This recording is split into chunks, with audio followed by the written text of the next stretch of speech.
1943, North Atlantic. German U-boats were winning the Battle of the Atlantic, sending hundreds of Allied ships to the ocean floor, while conventional depth charges missed their targets over 95% of the time. Then, the British invented a weapon so devastatingly effective that U-boat commanders called it the Devil's Weapon, a device that could fire 24 mortars simultaneously in a single deadly pattern that gave submarines nowhere to hide.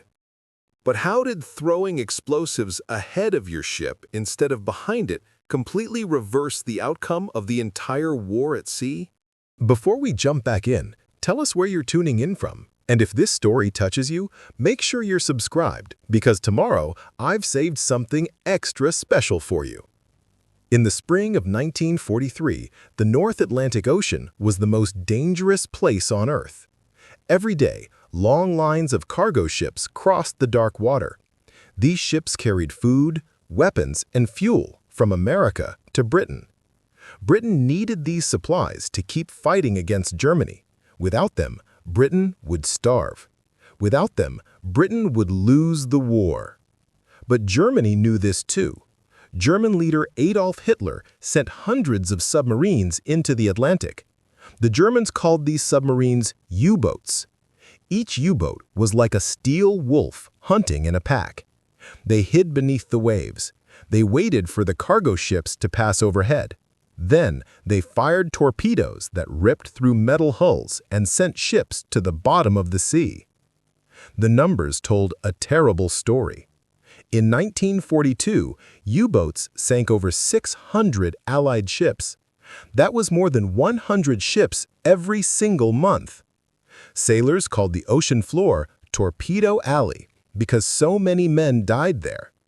When a torpedo hit a cargo ship, the crew had maybe 2 minutes to escape. The cold Atlantic water was so freezing that a man could only survive for 15 minutes before his body stopped working. Most sailors never made it into the lifeboats. They went down with their ships into the black water below. British and American Navy commanders knew they had a huge problem. They had weapons to fight the U-boats, but these weapons barely worked. The main weapon was called a depth charge. A depth charge was a big barrel filled with 300 pounds of explosives. Sailors would roll these barrels off the back of their destroyer ships. The barrels would sink down through the water. When they reached a certain depth, they would explode. If a U-boat was close enough, the explosion would crush its metal hull. But here was the problem. Depth charges almost never hit anything. A destroyer had to pass directly over a U-boat to drop the charges. But the moment the destroyer got close, the U-boat commander would hear the ship's propellers through his listening equipment. He would dive deeper or turn hard to the left or right. By the time the depth charges exploded, the U-boat was already gone. Navy records showed that it took more than 100 depth charges to sink just one U-boat. Sometimes it took 300. The math was simple and scary. The Allies were running out of ships faster than they could build new ones. Commander James was a Royal Navy officer who had been hunting U-boats for 2 years. He commanded a destroyer called the HMS Starling. James had short gray hair and tired eyes. He had watched 17 cargo ships sink during his time at sea. He had pulled dying men from the freezing water. He had seen oil fires spread across the waves. At night, he could not sleep because he kept seeing the faces of sailors he could not save. Every morning, James stood on his ship's bridge and looked out at the convoy. 40 cargo ships moved in neat rows across the ocean.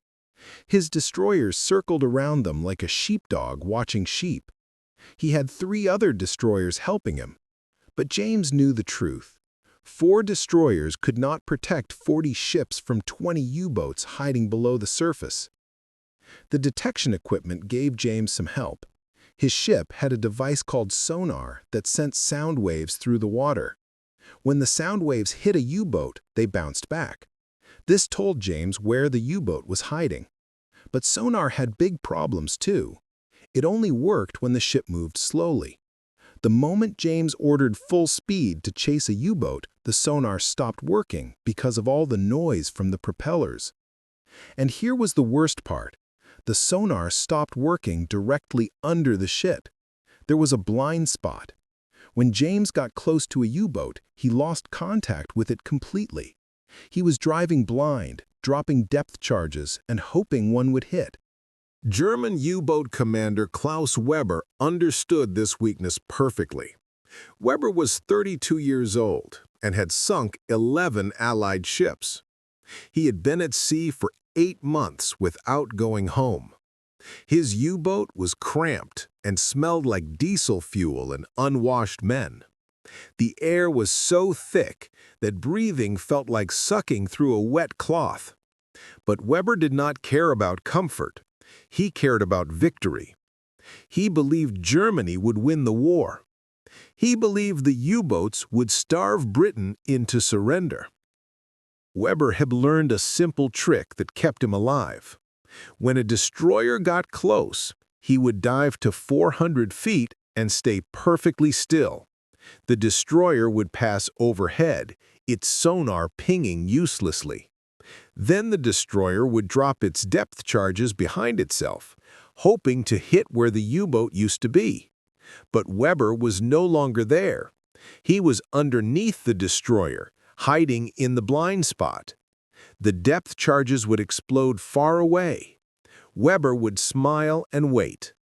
After the destroyer gave up and left, Weber would rise back to periscope depth and hunt for more cargo ships. This dance of death happened every single day across the Atlantic. The Allies were losing. Churchill told Roosevelt in a secret message that Britain might not survive another year of these losses. Something had to change.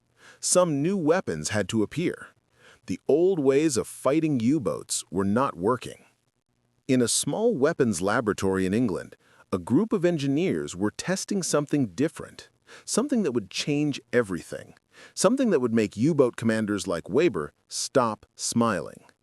But in the spring of 1943, this weapon was still a secret. Commander James did not know about it yet. Weber certainly did not know about it. They were both still fighting the old way, with old weapons that missed more than they hit. Could anyone find an answer before the U-boats won the war? The weapon that would change the war sat in a gray metal warehouse in Portsmouth, England. It looked strange. It did not look like a gun or a torpedo tube. Instead, it looked like a flower made of steel pipes. 24 short metal tubes pointed up toward the sky. Each tube was only 7 inches wide. The tubes were arranged in a circle, like petals on a daisy. British engineers called it the Hedgehog, because when all the tubes fired at once, the projectiles flew through the air like the spines on a hedgehog's back. The old depth charges weighed 300 pounds each. The new Hedgehog bombs weighed only 65 pounds. They were small and shaped like teardrops with fins. But these small bombs were packed with something special. Each one contained 35 pounds of a new explosive called Torpex. This explosive was 50% more powerful than the TNT inside depth charges. When a Hedgehog bomb hit something solid, it would explode with enough force to crack a U-boat's hull wide open. Lieutenant Robert Hayes watched the first test firing from a dock. Hayes was an American Navy officer sent to England to learn about new weapons. He was 28 years old and had never seen combat. He wrote everything down in a small notebook. The British crew loaded 24 bombs into the Hedgehog launcher. Each bomb clicked into place inside its tube. The launcher sat on the front deck of a destroyer, pointing forward over the bow. The test officer pushed a button. A massive whooshing sound filled the air. All 24 bombs fired at once in less than 1 second. They flew forward in a perfect oval pattern. The bombs arced through the sky and splashed into the water 250 yards ahead of the ship. Hayes counted the seconds. 5, 10, 15. Nothing happened. The bombs only exploded when they hit something solid. If they missed, they would just sink to the bottom without exploding. This was completely different from depth charges that exploded whether they hit anything or not. Hayes suddenly understood why this weapon was so important. With depth charges, a destroyer had to guess where the U-boat would be in the future. Drop the charges too early or too late, and they would miss by hundreds of feet. But the Hedgehog fired ahead of the ship while the sonar still worked. The destroyer could see exactly where the U-boat was hiding. Aim the ship at the target, fire. The pattern of 24 bombs would spread out in an oval 40 yards wide and 60 yards long. If the U-boat was anywhere in that zone, at least one bomb would hit it. One hit was all it took. The British ran more tests using old submarine hulls as targets. They sank the hulls in shallow water where they could watch what happened. The Hedgehog pattern hit the target 7 times out of 10 tries, 7 out of 10.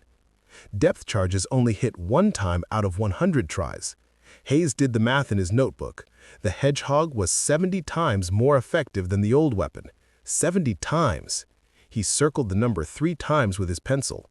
In April 1943, the British put Hedgehogs on 6 destroyers. Commander James got one installed on HMS Starling. The workers took 3 days to bolt the launcher onto his forward deck. James walked around it, touching the cold metal tubes. His crew did not trust it. They thought it looked like a toy. 65-pound bombs seemed too small to kill a submarine. James himself was not sure, but orders were orders. He would use it the next time he found a U-boat. The chance came 2 weeks later.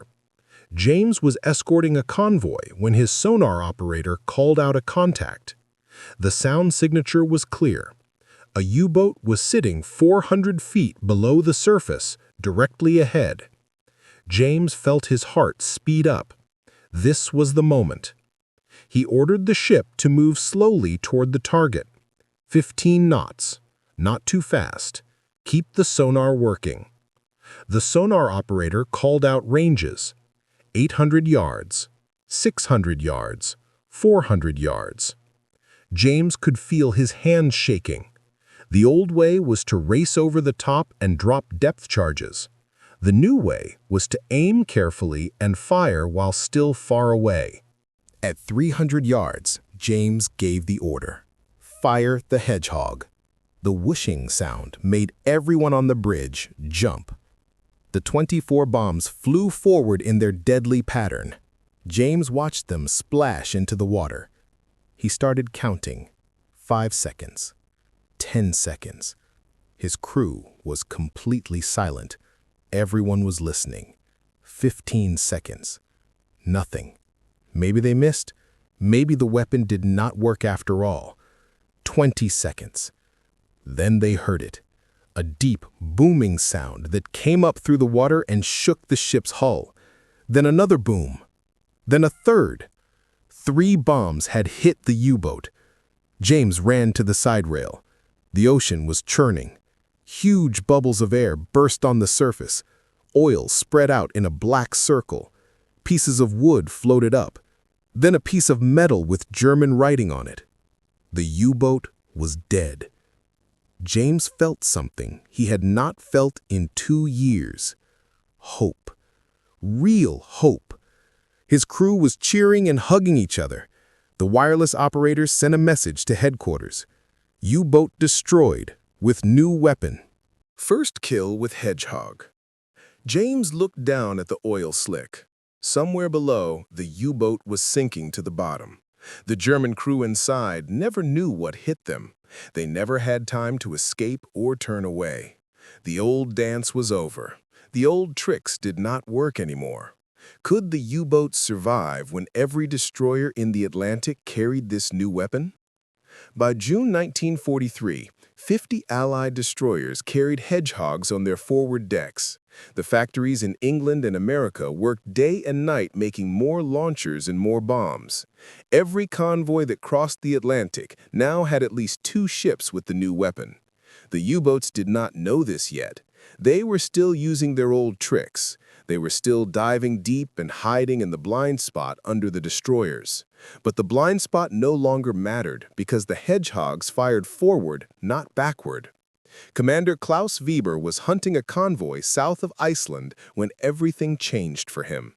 His U-boat was at periscope depth. Through the periscope lens, he could see 40 cargo ships moving in neat columns. He counted 4 destroyers circling the convoy. Weber smiled. 4 destroyers could not stop him. He had sunk 11 ships using the same tactics every time. Dive deep when they get close, wait in the blind spot, surface after they leave. It always worked. Preparing and narrating this story took us a lot of time, so if you are enjoying it, subscribe to our channel. It means a lot to us. Now, back to the story. Weber ordered his crew to dive to 400 feet. The U-boat tilted downward. The electric motors hummed quietly. Weber wanted to stay invisible to the sonar. His hydrophone operator was listening for destroyer propellers. The operator suddenly pressed his headphones tighter to his ears. He looked confused. He told Weber that a destroyer was coming toward them, but not speeding up.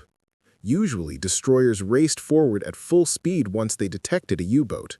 But this one was moving slowly, only 15 knots.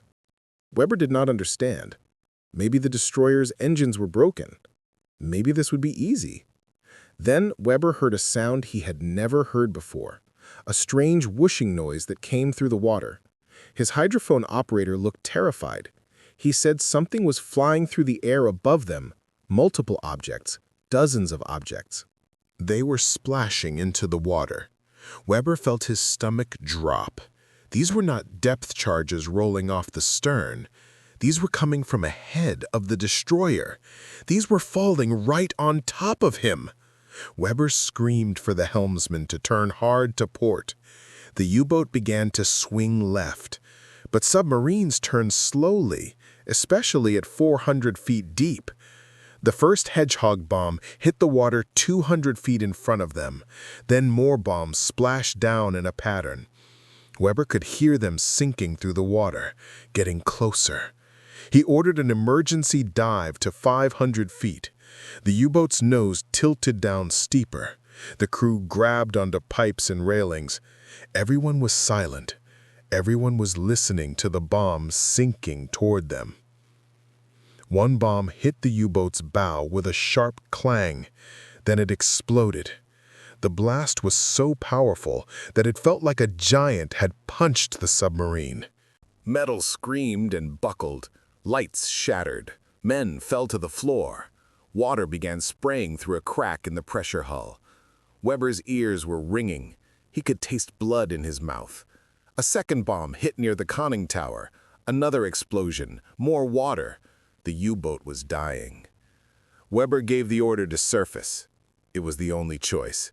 Stay down and drown, or go up and surrender. The crew blew the ballast tanks. The U-boat began to rise. Weber climbed up the ladder and opened the hatch. Cold air and sunlight poured in. He looked out and saw the British destroyer coming toward him. His crew climbed out onto the deck with their hands up. The U-boat was sinking beneath them. Weber watched his home for 8 months slide under the waves. He felt something break inside his chest. Not just sadness, something else. The realization that everything had changed.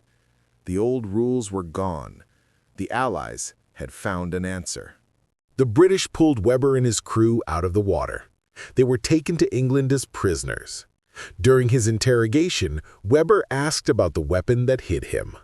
The British officer smiled and said it was called a Hedgehog. Weber learned that Hedgehogs were now on destroyers all across the Atlantic. He learned that U-boats were being sunk at 3 times the normal rate. He learned that the weapon fired 24 bombs in a single pattern, that any one of those bombs could crack a pressure hull, that there was nowhere to hide anymore. Weber sat in his cell and thought about his crew back in Germany.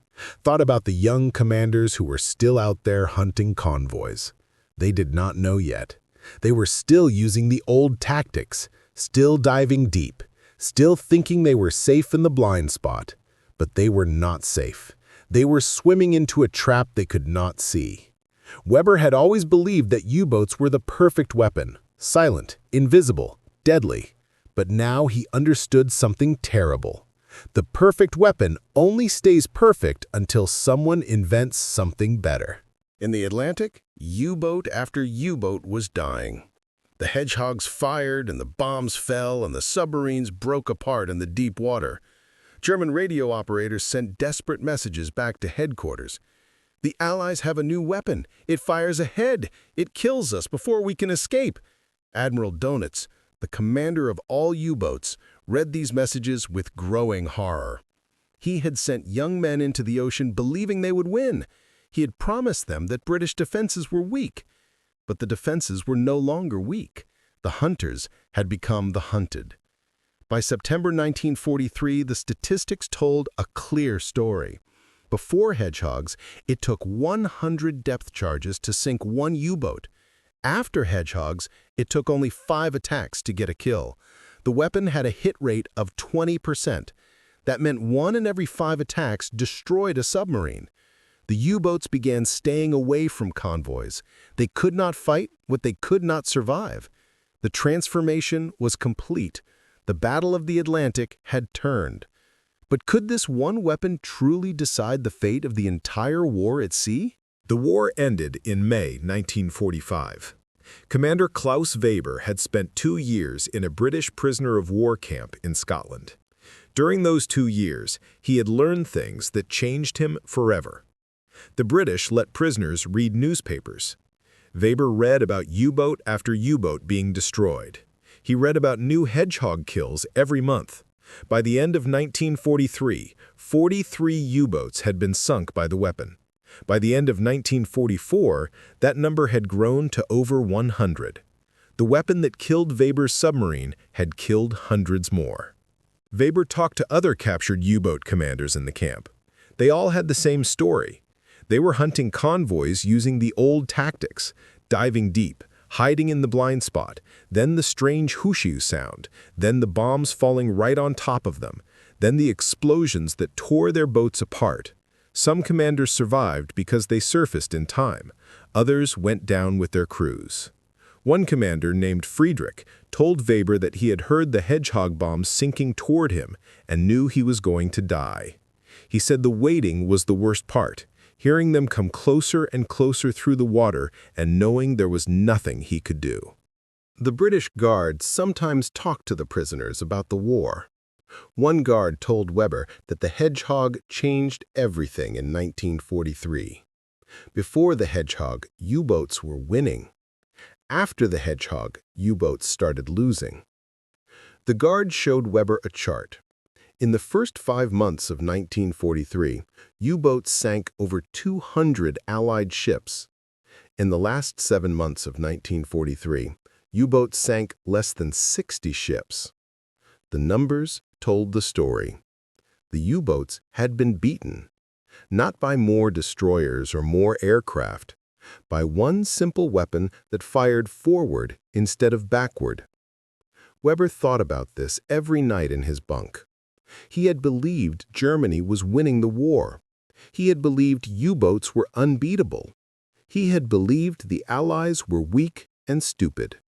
But the Allies were not stupid. They were smart enough to see the problem with depth charges, smart enough to invent something better, smart enough to change the rules of the battle.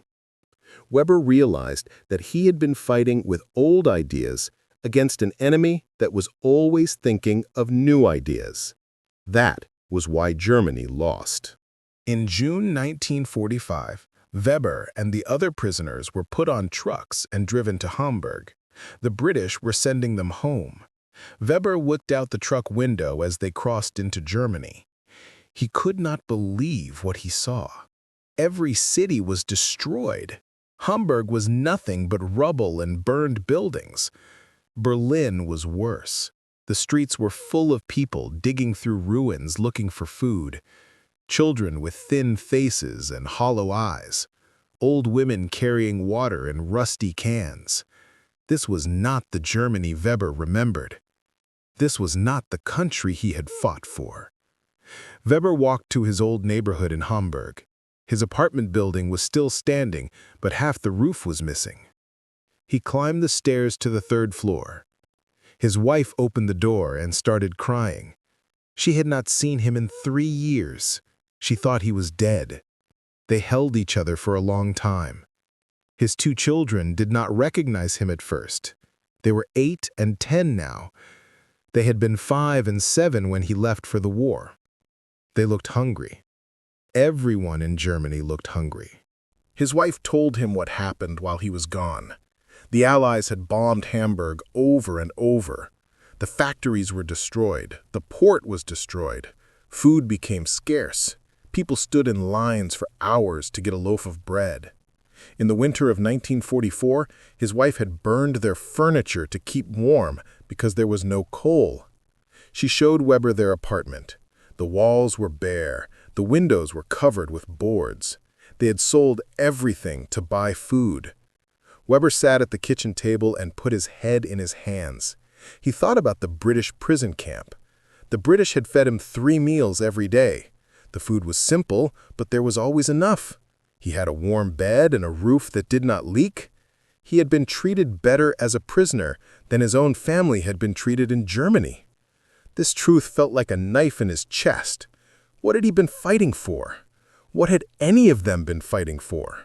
He told his wife about the Hedgehog, about how it worked, about how it killed U-boats with terrifying efficiency, about how the Allies had better weapons and better technology and better everything. His wife listened quietly. Then she said something that Weber never forgot. She said the war was lost the moment Germany thought it could beat countries that had more factories, more resources, and more clever engineers. She said you cannot win a war by being brave if the other side is brave and also smarter. Weber got a job working at the Hamburg docks. The docks were being rebuilt by British and American engineers. Weber watched them work. They had machines he had never seen before. Cranes that could lift entire ship engines. Welding equipment that joined metal in minutes instead of hours. Trucks that ran smoothly, while German trucks broke down constantly. The Allies had better tools for everything. Weber realized this was why they won, not because they were better fighters, because they were better builders. One day at the docks, Weber met an American naval officer who was supervising reconstruction. The officer's name was Lieutenant Hayes. Weber remembered that name from the prison camp. Hayes had been one of the officers who studied captured U-boats. They recognized each other. Hayes asked Weber if he wanted to see something. They walked to a warehouse. Inside was a Hedgehog launcher that had been taken off a destroyer. Hayes let Weber examine it up close. Weber touched the cold metal tubes. He looked at the firing mechanism. It was so simple. Just 24 tubes mounted in a circle. A single button to fire all the bombs at once. Nothing complicated, nothing fancy. But this simple weapon had killed hundreds of U-boats, had changed the entire war. Weber asked Hayes why the Germans never invented something like this. Hayes said it was because the Germans were always trying to make things bigger and more complicated. They built huge battleships and super submarines. But the Allies focused on making things that actually worked. Simple things that solved real problems. Hayes showed Weber the numbers. By the end of the war, Hedgehogs had been installed on over 700 Allied ships. They had sunk over 200 U-boats. The weapon had a kill rate that was 70 times higher than regular depth charges. But more important than the kills were the U-boats that never attacked because they were afraid of Hedgehogs. By late 1944, U-boats stayed away from convoys entirely. They hid in deep water and accomplished nothing. The Battle of the Atlantic was over. The convoys got through. Britain survived. America poured millions of tons of supplies into Europe. That was what won the war. Weber went home that night and wrote everything down in a notebook. He wrote about the Hedgehog, about how a simple idea defeated a complicated enemy, about how the Allies won because they were willing to change and adapt while Germany kept using the same old tactics. He wrote that Germany lost the war in 1943 when the Hedgehogs appeared, even though the fighting continued for 2 more years. The outcome was decided the moment the U-boats could no longer stop the convoys. Years passed. Weber's children grew up. His son became an engineer. His daughter became a teacher. Germany slowly rebuilt itself. Weber kept working at the docks. He watched as German shipyards started building new merchant ships. These ships were designed to carry cargo efficiently and safely. No more warships, no more submarines, just honest work ships that moved goods between countries. Weber thought this was good. This was how ships should be used. In 1960, Weber was invited to speak at a naval museum in London. The museum was doing an exhibit about the Battle of the Atlantic. They wanted German and British veterans to share their stories. Weber almost said no. He did not want to relive those memories. But his wife told him he should go. She said young people needed to understand what really happened in the war, not the propaganda version, the truth. Weber stood in the museum and looked at the exhibits. There were models of U-boats and destroyers. There were torpedoes and depth charges. And there, in a glass case, was a real Hedgehog launcher. The metal was rusted, but the shape was the same. 24 tubes in a circle. The weapon that had haunted his dreams for 15 years. A young British student asked Weber what it felt like to be attacked by a hedgehog. Weber thought carefully about his answer. He said it felt like the ocean itself had turned against him. He said the old rules of submarine warfare were about stealth and patience and waiting for the right moment. But the Hedgehog changed the rules. There was no more waiting, no more safe spots to hide. The weapon found you and killed you before you could react. He said it was like playing chess and suddenly discovering your opponent had invented a new piece that could move in ways you never imagined. How do you win when the rules change in the middle of the game? The student asked if Weber thought the Hedgehog was unfair. Weber laughed. He said war is not about being fair. War is about solving problems faster than your enemy. The Allies had a problem. U-boats were sinking too many ships. So they invented a weapon that killed U-boats more effectively. That was smart. That was how you win. He said Germany should have been doing the same thing, constantly inventing, constantly improving. Instead, Germany built bigger submarines with more torpedoes, but they still got sunk by smaller bombs that cost less money. Another student asked what lesson Weber learned from the war. Weber was quiet for a long time. Then he said he learned that technology matters more than courage. He said German U-boat crews were brave. British destroyer crews were brave. Everyone was brave. But bravery does not stop a bomb from hitting your submarine. Only better technology stops that. He said the country that builds better tools will always beat the country that just builds bigger weapons. Weber said something else, too. He said the Hedgehog taught him about adaptation. The Allies saw that depth charges were not working, so they invented something new. They did not keep using a bad weapon just because it was traditional. They were willing to change. Germany, on the other hand, kept using the same tactics throughout the entire war. Send U-boats to hunt convoys, dive deep when attacked, hope the depth charges miss. This worked in 1940 and 1941 and 1942. But by 1943, it stopped working. Germany should have changed tactics, should have tried something different, but they did not. They sent young men to die using methods that no longer worked. The museum director asked Weber if he had any final thoughts. Weber looked at the Hedgehog launcher in the glass case. He said that little weapon changed history. Not just because it sank U-boats, but because it showed what happens when smart people focus on solving problems instead of showing off. The Hedgehog was not impressive to look at. It was not huge or complicated. It was just 24 metal tubes that did exactly what they needed to do. Nothing more, nothing less. That was the secret. Find the simplest solution that actually works. Weber said future wars would be won the same way. Not by the country with the biggest army or the most soldiers, but by the country that invents better tools faster. He said young people should remember this. You should study engineering and science. Should always be thinking about better ways to solve problems. Because in the end, that is what decides everything. Not speeches or propaganda or promises. Just tools that work better than the other side's tools. Weber died in 1983 at the age of 72. His son found his father's old notebook where he had written about the Hedgehog. The son donated it to the Naval Museum. The notebook is still there today. Visitors can read Weber's words about the weapon that sank his submarine and changed his life. The last page of the notebook has a single sentence written in careful handwriting. It says, "We lost because we stopped learning while they kept learning." Today, the Hedgehog is considered one of the most important weapons of World War II, not because it was powerful, because it was effective. Military historians say it saved thousands of Allied lives by keeping supply ships safe. The convoys got through. Britain survived. The war was won.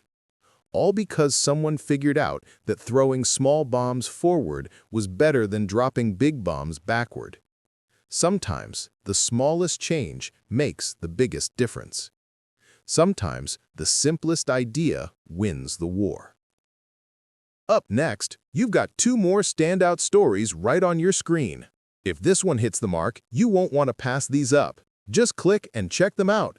And don't forget to subscribe and turn on the notification bell so you don't miss any upload from us.